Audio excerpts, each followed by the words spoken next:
What do you call it when you keep hearing a little voice around you? Connected. Ah, yes, hallucination. Instagram. But now it's also the newest talking Amazon product, the Echo Frames. They're glasses with tiny speakers and a microphone, so you can have your own private conversations with Alexa everywhere you go. Washington Post. I've been testing this pair for a few weeks and can report you have to really love Alexa to want it on your face. But it still offers a fascinating view of how Amazon wants to expand the idea of hearing information as opposed to just seeing it. Amazon first introduced the frames in 2019, and 9 months later, still has a waiting list to sell the glasses for $180. You buy prescription lenses separately. Alexa, run the disclaimer.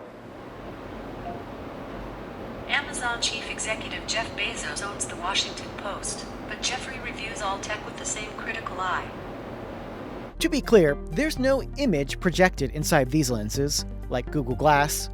This is all audio. And as a mobile connection to Alexa, the frames just barely get the job done. They have special speakers pointing towards your ears, so only you are supposed to hear Alexa, phone calls, or music. I'm actually listening to K-pop right now, but you can only really tell if I crank up the volume.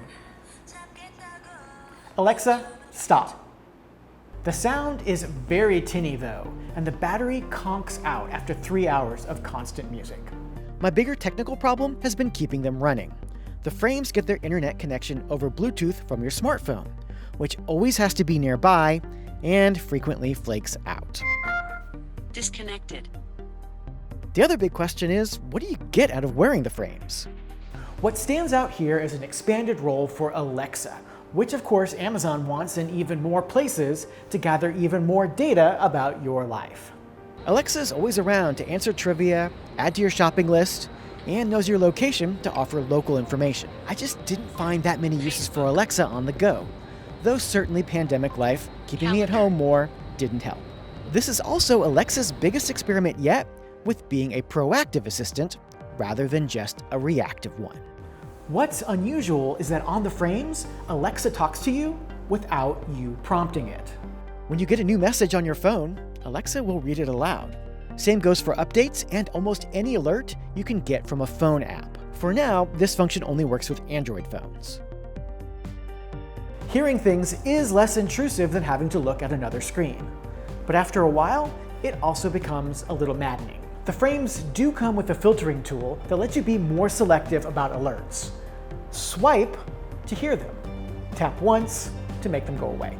The problem is, Amazon clearly hasn't figured out what sorts of information we want brought to our attention via sound as opposed to a screen. The Apple Watch had a similar problem just echoing phone alerts until we learned its killer app was fitness and health. If you buy the Echo Frames today, you'll mostly be helping Amazon figure out the future of Alexa. But Amazon ought to be paying you for that.